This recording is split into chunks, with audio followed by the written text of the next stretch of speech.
Okay नमस्कार दोस्तों, जय श्री राम। स्वागत है आप सभी लोगों का अपने नए वीडियो में। तो भाई सामने है होंडा की SP 125cc बाइक। अभी तक मैंने इस बाइक को 40,826 किलोमीटर चला चुका हूं। तो मैंने सोचा क्यों ना इस बाइक के बारे में कुछ चीजें बताई जाए जो कि बहुत अच्छी है और कुछ चीजें बताई जाए जो कि बहुत बुरी है।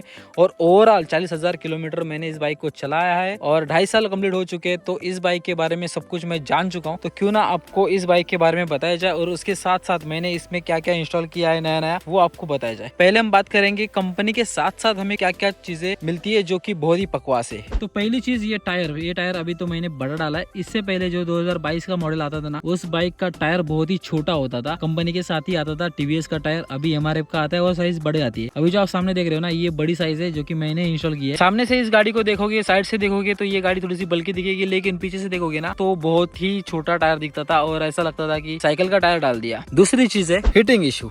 इंजन का हीटिंग इशू नहीं है, लेकिन ये जो पाइप है ना भाई, ये बहुत ही ज्यादा हीट फेंकता है। जब हम सैंडल या चप्पल से यहाँ पे पैर रखते हैं ना, तो भाई ऐसा लगता है दोपहर के टाइम पे कि अभी पैर जलने लग जाएगा, क्योंकि यहाँ से बहुत ज्यादा हीट आती है। इसके लिए कुछ कंपनी करना चाहिए था, या फिर यहाँ पे कुछ ऐसा कवर लगाना चाहिए था जिसकी वजह से हीट जो है ना वो पैर को ना लगे। ये दूसरा प्रॉब्लम है जो कि कंपनी की ओर से आता है। और तीसरा प्रॉब्लम इसकी लाइट। भाई लाइट है ना, सामने से अगर देखोगे इसका जो लुक है ना बहुत ही सही है, बहुत ही सेक्सी है, लेकिन रात के टाइम पे इसकी जो विजिबिलिटी है ना बहुत ही बकवास है। सामने से अगर कोई बड़ी गाड़ी आती है ना तो रात को ढूंढना पड़ता है कि इस गाड़ी की लाइट गई का। और ये लो बीम है और ये हाई बीम है, दोनों बकवास है। हाई बीम थोड़ा सा अच्छा है लेकिन लो बीम बेकार, तो इसलिए मैंने एक्स्ट्रा लाइटें लगाई। उसके बारे में बाद में बात करेंगे। तो ये 3 चीजें थी जो कि इस गाड़ी में मुझे सबसे बकवास लगी। और एक छोटा सा प्रॉब्लम है, ये जो फुटपैड है ना, इसका आवाज आता है। गाड़ी जब गड्ढे में जाएगी ना ये आवाज आता है। मुझे पहले ऐसा लगा था कि इसमें जो फाइबर है ना इसका आवाज आएगा, लेकिन नहीं भाई, आवाज तो इसका बिल्कुल नहीं आता। ये बहुत ही सही है, लेकिन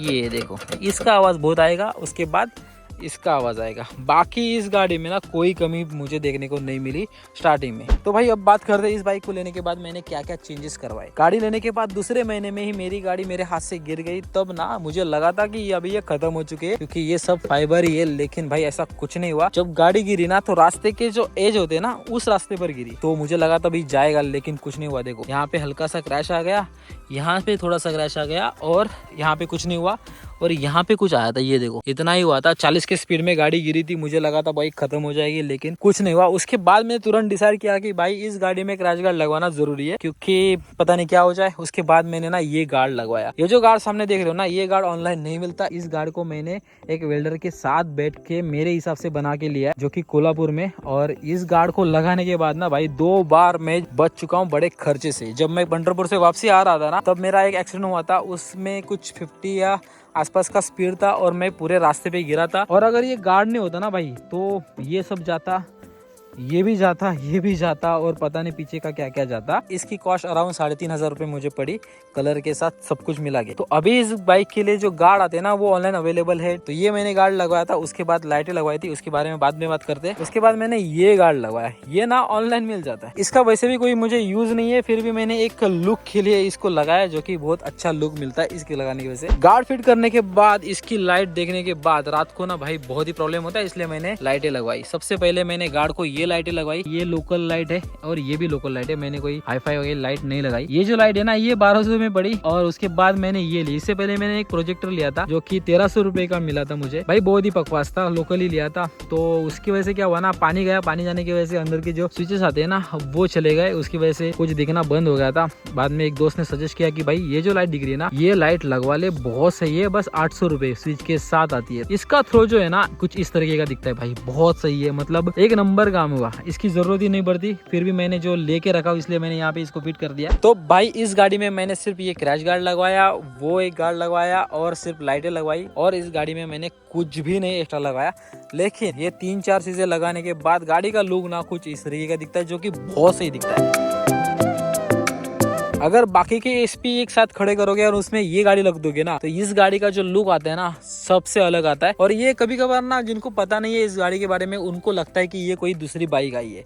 SP लगती ही नहीं है, क्योंकि गार्ड बहुत सही है। और गार्ड लगवाने के बाद इसमें एक और अच्छा मुझे फायदा हुआ है, वो है वेट। क्या होता ना, जब मैं हाईवे पे जाता था तो हाईवे पे बड़ी गाड़ी साइड से जब गुजरती थी ना स्पीड में, तब ये गाड़ी ना थोड़ी सी हिलती थी। गार्ड लगवाने के बाद इसका थोड़ा सा वेट बढ़ गया, ऊपर से मेरा भी वेट है, तो उसके बाद ना अभी गाड़ी बिल्कुल नहीं हिलती। गाड़ी एकदम सही रहती है और कॉन्फिडेंस लो बिल्कुल नहीं होता, मस्त लगता है लुक के वाइज और बाकी सब मामले में ना ये गाड़ी बहुत सही लगती है मुझे। 125 सीसी की बाइक आपको लगेगी ही नहीं जब आप ये गार्ड लाइट इसके साथ देखोगे तो अब बात करते हैं 40,000 किलोमीटर कंप्लीट करने के बाद इसके बीच में मुझे इस गाड़ी में क्या क्या प्रॉब्लम्स आए और क्या क्या चीजें मैंने चेंज की, रिपेयर की, कितना पैसा मैंने खर्च किया। बेसिक बात करें तो इस गाड़ी को मैं टाइम टू टाइम सर्विस करता हूँ, time to time filter change करता हूँ, ऑयल चेंज करता हूँ। इसकी वजह से ज्यादा मुझे कुछ फर्क नहीं देखने को मिला। तो इस गाड़ी में पहली बार मैंने कुछ चेंज किया वो है फ्यूल इंजेक्टर। 1 साल के बाद इसमें प्रॉब्लम आ गया था, पिकअप छोड़ रही थी, तो मैंने शोरूम में जाके दिखाई तो उन्होंने कहा फ्यूल इंजेक्टर चेंज करना पड़ेगा। हालांकि उसमें अगर ज्यादा प्रेशर से हवा मार देना तो फ्यूल इंजेक्टर साफ हो जाता और वही यूज कर पाता मैं, लेकिन शोरूम वालों ने बोला इसको चेंज कर दो, तो मैंने वो चेंज किया। सबसे पहला वो खर्चा आया, उसके बाद टायर चले गए। तो ये जो टायर आप देख रहे हो ना, ये तीसरा टायर सेट है मेरा,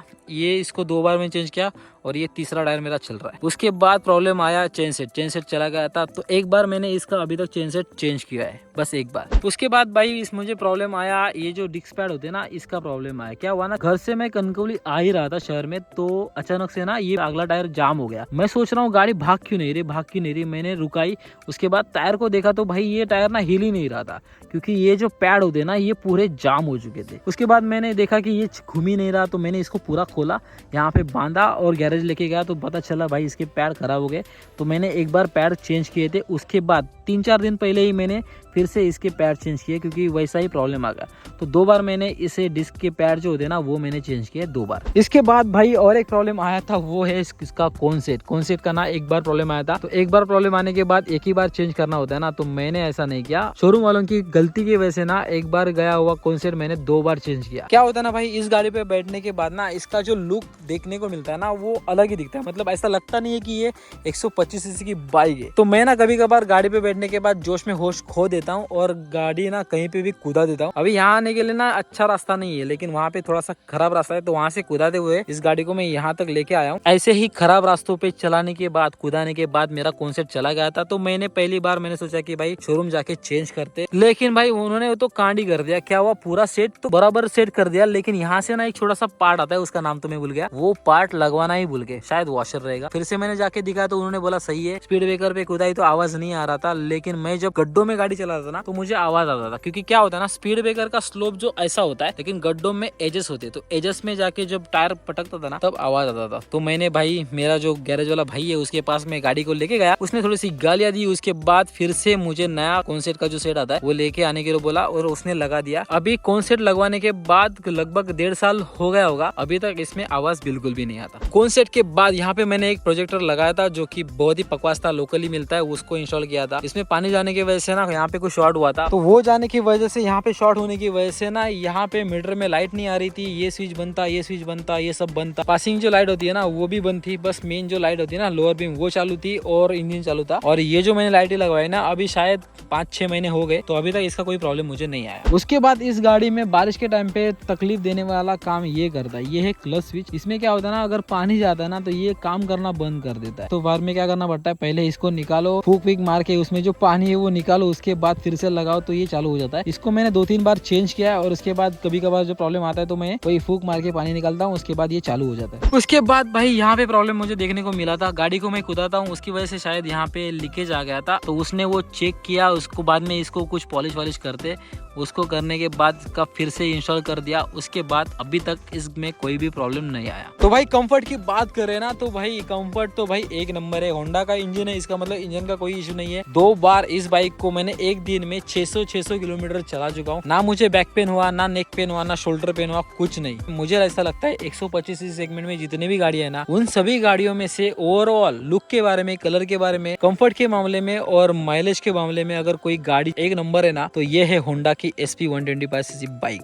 मार्केट में बहुत सारे डिजाइन की गाड़ियां आ चुकी है, आने वाली है, लेकिन भाई अगर पॉकेट फ्रेंडली कोई गाड़ी है तो यही है होंडा की SP 125cc बाइक। मेंटेनेंस का कोई खर्चा नहीं है, पार्ट में कोई प्रॉब्लम नहीं आता, कंफर्ट 1 नंबर है, लुक 1 नंबर है भाई, और क्या चाहिए। प्राइस की बात करें तो भाई अभी इस बाइक की प्राइस थोड़ी सी बढ़ चुकी है। 2022 में मैंने इस बाइक को जब खरीदा था तो 1,06,000 में ये बाइक मुझे पड़ी थी, डिक्स वाली बाइक है, और अभी इसकी प्राइस 1,17,000 की कुछ आती है सिंधुदुर्ग कोकन में। तो अभी होंडा की बात चल ही रही है, एसपी की बात चल रही है, तो मैं आपको दिखा दूँ इसका माइलेज मुझे क्या मिल रहा है। यहाँ पे देखोगे तो मुझे मीटर शो कर रहा है 58.9 किलोमीटर पर लीटर। तो ओवरऑल बता दो इस बाइक के बारे में, तो भाई इसका माइलेज एक नंबर है, कंफर्ट सीट एक नंबर है, लुक तो आप देख ही सकते हो, कलर भी आप देख सकते हो, बाकी बहुत ही कलर आते हैं, लेकिन मुझे ना उस बाइक में सबसे ज्यादा अगर कोई अच्छा कलर लगा तो ये ग्रे वाला। 40,000 किलोमीटर कंप्लीट करने के बाद मुझे लगा था एक छोटा सा वीडियो बनाया जाए, इसलिए मैंने ये छोटा सा वीडियो बनाया। पहली बार किसी चीज को लेकर मैं रिव्यू दे रहा हूँ, तो जो जो चीजें मैंने ऐड की, जो जो चीजें मुझे डालनी पड़ी, जो जो चीजें मुझे कमी लगी, तो सारी चीजें मैंने इस बाइक के ऊपर आपको बता दी है। आपके पास अगर ये SP 125cc बाइक है तो आपने इस बाइक में क्या क्या मॉडिफिकेशन किया है वो मुझे बता देना। मिलते हैं नेक्स्ट वीडियो में, तब तक के लिए।